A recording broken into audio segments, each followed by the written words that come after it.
যাওয়ার আগে যখন ইন্টারনেট বন্ধ ছিল, রিলায়েবল সোর্সগুলি যখন ঠিক মতো ছিল না, আমরা যারা বিদেশে ছিলাম বা নিউজ নিয়ে কাজ করেছি, দেশে যারা ছিলেন তারা সবাই আসলে আমরা শফিক ভাইয়ের দিকে তাকিয়েছিলাম। আমরা কেউ কেউ বলেছি যে তিনি 1971 সালে বিবিসি এবং অন্যান্য জায়গার সাংবাদিকেরা, বিদেশি সাংবাদিকরা যে ভূমিকা পালন করেছেন এপির হয়ে, তার চেয়ে বেশি ভূমিকা তিনি পালন করেছেন। তিনিই ছিলেন আমাদের হাব। শফিক ভাই, আপনাকে আমি আন্তরিকভাবে ধন্যবাদ জানাই। ওই সময় আপনি মাথা ঠান্ডা রেখে প্রতিটি খবর জীবনের ঝুঁকি নিয়েই কিছুটা আমি বলবো, বা জীবনের না হলো অন্যান্য ঝুঁকি নিয়েও হলো আপনি আমাদেরকে দিয়েছেন, তার জন্য আমাদের আন্তরিক কৃতজ্ঞতা জানবেন। আপনাকে অনেক অনেক অনেক অনেক ধন্যবাদ।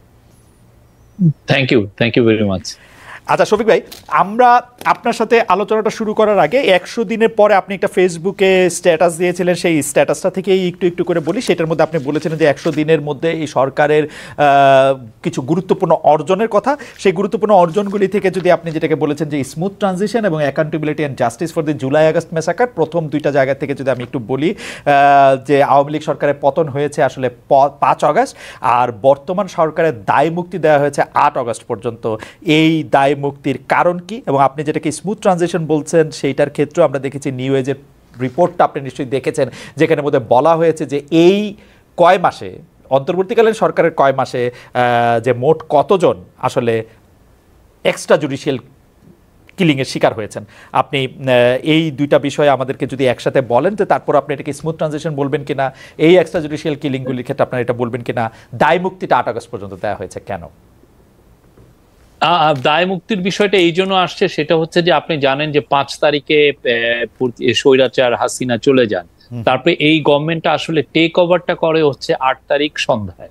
তো ফলে এই যে 3 দিনের আগে আপনি তাহলে কি এই 3 দিনের যে ঘটনা ঘটলো, এবং আমরা সাসপেক্ট করি যে এই 3 দিনে অনেকে পালিয়ে গেছেন, তখন এই কাজটার তো আপনি দায়টা কি আমার উপরে আসে কিনা, আমি তো টেক ওভার করি নাই, তো আপনি আমাকে এই টেক ওভারের ইয়েটা দিবেন কিনা।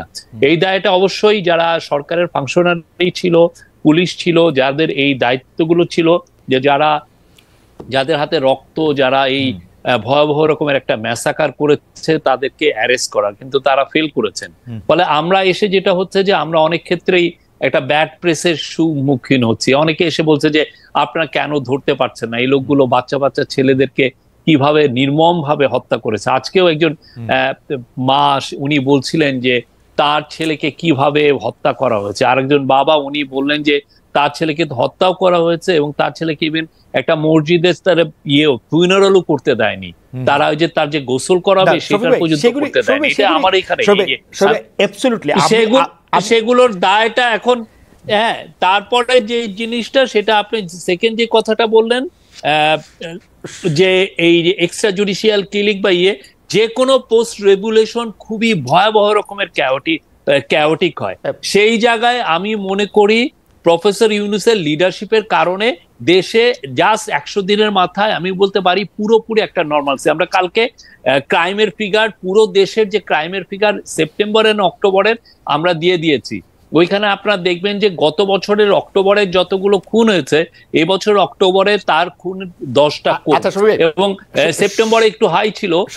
ওভারঅল আমরা মনে করি সিচুয়েশন হ্যাজ আমরা একটু আগের জায়গা থেকে আসি, যে 6, 7, 8 তারিখে যা হয়েছে, বা 5, 6, 7, 8 তারিখে যা হয়েছে, তার জন্য দায় আপনাকে নিতে হবে না, কিন্তু আপনি প্রোটেক্ট করতে চাইছেন কাকে? শেখ হাসিনা পালিয়ে যাওয়ার পর যে ঘটনাগুলি বাংলাদেশে ঘটেছে, যারা মারা গেছে, যাদেরকে মারা, এইটার জন্য কেন ইনডিমনিটিকে 3 দিন বাড়াতে হবে? আমি শফিক ভাইয়ের কাছে আসলে এটা একাডেমিক ইন্টারেস্টে জানতে চাই যে এটা কেন, মানে কাকে? আমি কোন ইনডিমনিটি, কাউকে ইনডিমনিটি দেওয়া হচ্ছে না, অনেস্টলি কাউকে ইনডিমনিটি। যারা ওই সময় দায়িত্বে ছিল, এই লোকগুলো কেন দায়িত্বে ফেল করা হয়েছে এটা নিয়ে কিন্তু আমরা কাজ করছি। এটা নিয়ে জানা যাচ্ছে যে কেন এই লোকগুলো পালালো, কেন এই লোকগুলো পালাতে, মানে আমরা ধরতে পারলাম না। শুধু পলায়ন না তো, ওই সময় হত্যাকাণ্ড হয়েছে, 5, 6, 7, 8 মানুষজনকে মারা হয়েছে, লুট করা হয়েছে, অনেক কিছু করা হয়েছে। মানে এটা তো আমাদের দেখা দরকার যে কারা এটা করলো। এই যে টোটাল যে আপনারা, মানে এটাকে অনেক ভুলিয়ে ফাঁপিয়ে দেখা হচ্ছে। তা আমাদের হিসাবে যেটা আমরা দেখি যে 150 জনের মতো ইয়ে হয়েছে, এবং অনেক ক্ষেত্রে রিভেঞ্জ কিলিং হয়েছে।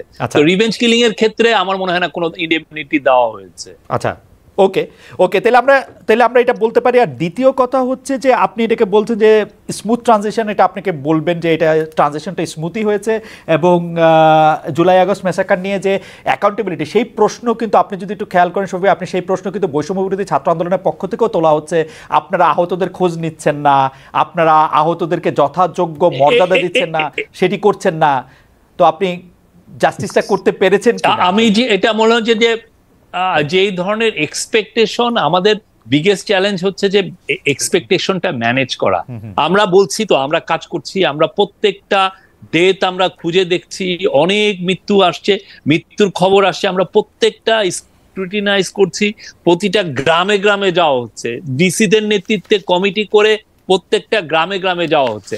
আর যে আহত আমরা পুরোপুরি 19,900 জনের মতো আহত আমরা পেয়েছি, প্রত্যেককে নাম ধরে ধরে স্ক্রুটিনাইজ করে কার কিভাবে আহত হয়েছে এবং তাদের পাশে দাঁড়ানো হয়েছে। দুই একটা এদিক বেদিক হয়েছে, আমরা অস্বীকার করছি না, বাট সত্যিকার অর্থে আমরা তাদের পাশে দাঁড়িয়েছি। আপনি যদি ভালো মতো করে এটা ইনভেস্টিগেটিভ জার্নালিজম করেন, দেখেন যে আমাদের দায় কত, আমরা এখানে পারছি কিনা। আমি মনে করি যে আমরা তাদের পাশে দাঁড়িয়েছি, বাট তারা যেটা চাচ্ছেন, তারা আরো চাচ্ছেন, আমরা চেষ্টা করছি তাদের পাশে দাঁড়ায়।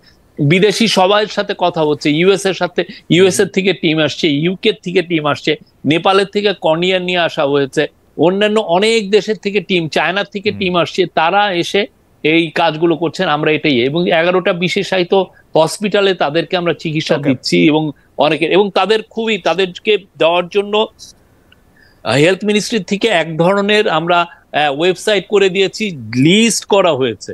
তো এখানে কেউ, আমরা তো আমরা এর থেকে আমার মনে হয় না যে আরো বেশি আমাদের করা উচিত, অবশ্যই আরো বেশি সুষ্ঠু। আমাদের ব্যুরোক্রেটিক কিছু সমস্যা আছে, সেটা আমরা ওভারকাম করার চেষ্টা করছি। এই উষ্মাটা কোত্থেকে তৈরি হচ্ছে আসলে, যে আপনারা আসলে আহতদের ঠিক মতো খোঁজ খবর নিচ্ছেন না, আপনারা নিজেরা খুব আরাম করছেন কিন্তু আহতরা কাতরাচ্ছে, তাদের দেখার কেউ নাই, এই উষ্মাটা কোত্থেকে তৈরি হচ্ছে?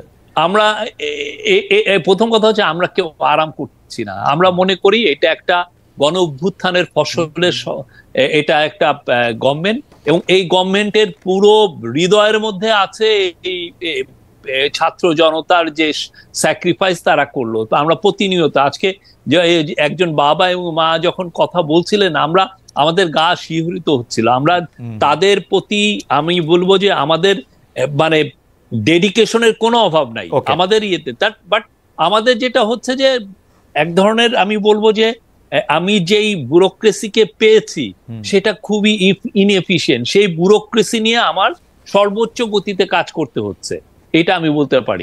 বাট ওনারা যে উষ্মাটা প্রকাশ করছেন, আমরা মনে করি যে আমরা অবশ্যই, আমাদের যদি ভুল ভ্রান্তি হয় আমাদেরকে ধরায় দেন, আমরা চেষ্টা করব এটাকে আরো আমরা ওভারকাম করে কতটা আরো বেটার সার্ভিস দেওয়া যায়। বাট আমরা যে কাজ করছি না, বা আমরা যে কাজ করায় গাফিলতি করছি, আমি